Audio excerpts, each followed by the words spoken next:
Zakaj ne bi mi naredili največjo stolpnico pri nas? GZS, Združenje kemijske industrije, Naravoslovno-tehniška fakulteta Univerze v Ljubljani in Gospodarsko-interesno združenje Grosplast Tehnika so 10. oktobra 2016 na Gospodarski zbornici Slovenije pripravili srečanje z naslovom 3D tisk – priložnost za industrijo. Predstavniki znanstveno-raziskovalne sfere ter vodilnih slovenskih podjetij na tem področju so predstavili tehnologije in trende razvoja, udeleženci pa so si lahko primere 3D tiskanja ogledali tudi v živo. Tehnologija ni povsem nova, prepoznavanje njenih potencialov pa danes povečuje konkurenčno prednost in ustvarja nove poslovne priložnosti za podjetja. Ja, navadno vedno izumi nastanejo po naključju. Komercialne tehnologije, ki so danes najbolj razširjene, recimo tehnologija ekstrudiranja materialov, je nastala v 80. letih prejšnjega stoletja, ko je izumitelj Scott Cremp želel uporabiti pištolo z vročim lepilom in začel nanašati v bistvu v plasteh in na koncu je nastala žabica za njegovo hčero in tako je prišel na idejo, da bi poskušal z optimizacijo materiala ekstrudirati in graditi v plasteh tudi predmete. Dodajalne tehnologije oziroma 3D tisk kot ena od vej so zdaj trenutno zelo na udaru, so pa še zmeraj zelo mlade tehnologije, ki predvsem v svoji aplikaciji niso preveč razvite. Razen na nekaterih področjih, kjer pa prinašajo bistvene prednosti. Zdaj, eno takih področij je medicina, od tega je zobozdravstvo recimo že z obojema rokama praktično objelo te tehnologije, ker prinašajo bistvene prihranke pri proizvodnji predvsem protetičnih elementov.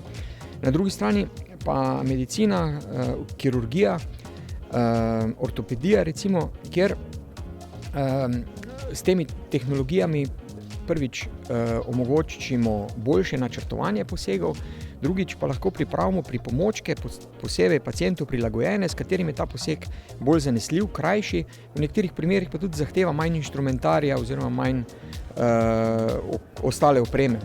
Tako da na teh področjih, bi rekel, se zelo hitro zdajle stvari pomikajo naprej, zelo hitro napredujejo. Na industrijskem področju je pa zadeva malo drugačna. V industriji je vedno tako, da moraš paziti, kakšni so stroški. In tu je ena velika ovira za ta večji prodor tehnologij v industrijo. Ampak tudi tu se zelo hitro premika, predvsem na področju kovinskih izdelkov, laserskega taljenja kovin, taljenja z elektronskim snopom, kjer se zdaj predvsem v avtomobilski pa letalski industriji te tehnologije uporabljajo za zmanjšanje mase izdelkov, za prihranke in počasi postajajo vedno bolj pomembne tudi na tem področju.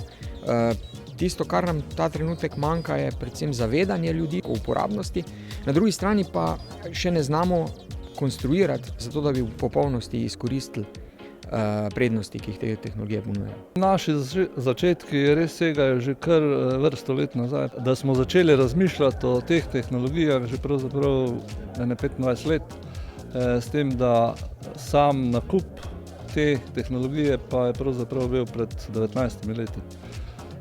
Se pravi, to je stereografija, bila je takrat edina v Sloveniji, zdaj je spet pravzaprav edina v Sloveniji.